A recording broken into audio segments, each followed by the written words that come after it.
안녕하세요. 디지스트 로봇 및 기계전자공학과에 재직 중인 황민호라고 합니다.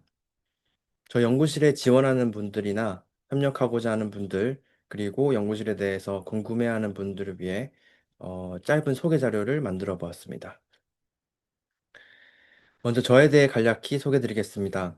저는 카이스트에서 이제 기계공학으로 학석박 학위를 받았습니다. 그래서 약 9년 정도는 기계공학 베이스로 수술 로봇의 설계, 제어, 최적화에 대해서 연구했습니다. 이후에 창업회사에 1년 정도 있으면서 이제 수술 로봇 상용화를 위해서 노력했었고, 이후에는 2년 정도 UC 버클리의 포닥으로 있으면서 켄 골드보 교수님 연구팀과 함께 학습 기반의 조작 자동화 연구를 했습니다. 그래서 크게 보면 수술 로봇, 그리고 학습 기반의 조작 자동화, 이렇게 크게 두 가지 백그라운드를 토대로 연구실의 연구 흐름을 정하게 되었습니다. 연구실의 풀네임은 서지컬 로보틱스 앤 로보틱 매니플레이션 랩 이렇게 해서 줄여서 서지랩이라고 부릅니다. 그래서 저희는 두 가지 비전이 있는데요. 첫 번째 비전은 다빈치 수술 로봇과 같이 수술의 패러다임을 바꾸는 로봇 기술, 그래서 사람을 살리는 기술을 만들어 보자는 게 첫 번째 비전이고, 두 번째 비전은 요즘에 피지컬 AI가 이제 트렌드입니다. 그래서 사람을 모방하거나 대체하는 기술들이 많이 개발되고 있는데, 우리는 조금 더 나아가서 사람의 어떤 능력으로는 불가능한 작업을 가능하게 하는 정밀 조작 기술을 연구해서 세상을 바꾸어 보자라는 게 두 번째 비전입니다. 그래서 이러한 비전을 토대로 그 연속체 로봇, 그리고 정밀 조작, 그리고 원격 조작, 이렇게 세 가지 분야를 주요하게 연구하고 있습니다. 각각에 대해서 간략하게 설명해 드리겠습니다. 먼저 저희는 총 19명의 멤버로 구성되어 있습니다. 포닥이 1명이 있고, 박사가 6명이 있고, 석사가 8명이 있고, 여기 나와 있진 않지만 학부생이 4명 이렇게 있습니다. 기존의 협동 로봇이나 산업용 로봇, 수술 로봇들은 딱딱한 이런 강체로 이루어져 있습니다. 반면에 연속체 로봇은 유연해서 이런 굴곡진 경로로 접근할 수 있다는 장점이 있습니다. 이러한 유연성, 소형화의 이점으로 인해서 인체 내부로 접근이 가능합니다. 인체 내부의 대부분의 어, 장기들은 좁고 굴곡진 경로로 되어 있습니다. 그래서 호흡계, 그 다음에 이빈혹과 혈관, 소화기, 비뇨기 등의 연속체 로봇이 활용되기 가장 좋은 분야가 메디컬 분야입니다. 저희는 K플렉스라는 로봇을 개발해오고 있습니다. K플렉스는 입이나 항문과 같은 자연적으로 나 있는 구멍을 통해서 진입을 해서 위나 대장과 같은 소화기를 절개해서 복강해서 수술할 수 있는 로봇입니다. 이제 복강에서 작업을 하게 되면, 그리고 꿰매고 나오면 외부의 상처를 만들지 않기 때문에 여러 가지 장점을 갖습니다. 그러니까 수술이라는 게 마취나 출혈로 인해서 몸에 굉장히 큰 부담을 줍니다. 그래서 노인이나 아이들 같이 이제 수술을 받기가 어려운 분들이 있는데, 이런 분들한테 굉장히 희망적인 수술 기술입니다. 그래서 저희는 기존의 수술 기구로는 불가능한 수술법을 가능하게 해주는 수술 로봇 기술을 연구하고 있습니다. 그리고 산업 분야에서 적용 가능한 연속체 로봇도 구상 중에 있습니다. 이러한 로봇의 활용 분야는 뭐 반도체, 그리고 항공 터빈, 엔진, 배관, 건물 내부와 같이 기존의 로봇들이 접근하기 어려운 좁고 굴곡지고 협소한 공간에서 작업이 가능하게 되고, 따라서 산업적인 파급력이 상당하다고 생각이 됩니다. 다음 집중하고 있는 저희의 두 번째 연구 분야는 정밀 조작이라는 분야입니다. 요즘에 로봇이라는 키워드가 굉장히 핫하고, 그리고 한 달이 멀다 하고, 로봇을 이용한 굉장히 이제 멋지고 새로운 영상들이 업데이트가 되고 있습니다. 로봇이 우리 생활에 도입돼서 이제 사람의 작업을 보조하거나 대체하기 위해서 가장 중요한 기술이 팔이나 손을 이용한 조작 기술이라고 생각합니다.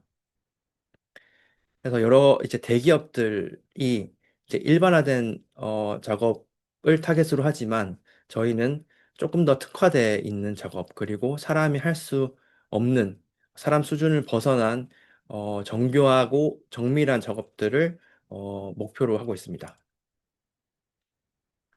이거는 다빈치 로봇으로 찍은 영상인데 포도알 껍질을 벗겼다가 다시 봉합하는 작업입니다.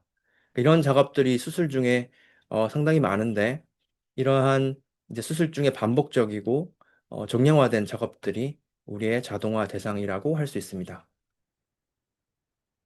조금 더 나아가서 인간이 못하는 거, 즉 이제 수백 마이크로의 혈관이나 림프관 문합하는 작업에서의 자동화를 연구하고 있습니다. 0.8mm 이하의 관을 문합하는 수술을 초미세 수술이라고 합니다. 그래서 손이나 팔다리 절단 환자들에서 접합을 하거나 아니면 림프 부종, 이식 수술 등에서 필수적인 작업이 되는데 그럼에도 불구하고 실제로 이제 손기술이 굉장히 좋은 우리나라 의사들 중에서도 할 수 있는 분들이 수는 손에 꼽는다고 합니다. 그리고 직경이 0.5mm 이하로 작아지게 되면 거의 감으로 작업을 이제 진행하게 되는데 이러한 매우 고난도의 어려운 수술이라고 합니다. 그렇기 때문에 로봇이 훨씬 더 잘할 수 있는 분야라고 생각하고 있습니다. 이거는 TV와 스마트폰에 들어가는 이제 반도체 칩 모듈을 조립하는 작업인데 이러한 작업들과 같이 아직까지 굉장히 많은 작업들이 수작업에 의존하고 있습니다.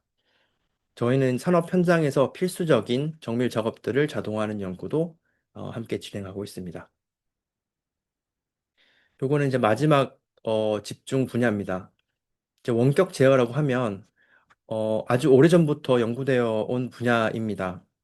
그리고 근래에는 로봇을 학습시키기 위해서 인간의 모방학습 데이터를 모으기 위한 목적으로 원격 제어가 활용되고 있습니다. 하지만 원격 제어는 본질적인 태생적인 한계가 있습니다. 시간 지연 문제가 대표적인데 전달하려는 데이터나 모달리티가 많아질수록 지연이 심해지고 그리고 로봇과 사람의 기구적인 역학적인 구조가 다르기 때문에 감각을 그리고 온전히 전달하는 것이 불가능하기 때문에 조종이 직관적이지 않고 피로도를 유발하게 됩니다. 그래서 이러한 경우에는 로봇을 100% 직접 조종하기보다는 사람이 로봇에게 어느 정도 상위 수준의 명령을 주고서 로봇이 하위 수준의 제어를 하면서 명령을 수행하는 체계가 더욱 효과적이라고 할 수 있습니다. 그래서 쉐어드 컨트롤이라고 하면 사람이 AI 에이전트와 이제 공유 및 협업을 하면서 제어하는 것을 의미합니다. 조금 더 이제 공학적으로 표현을 하자면 이런 로봇에 들어가는 컨트롤 인풋들이 있는데 이러한 컨트롤 인풋의 일부를 로봇이 담당하게 되는 겁니다. 그래서 이러한 인풋은 이제 사람과 로봇이 서로 바꾸거나 권한을 이렇게 주고받을 수도 있겠죠.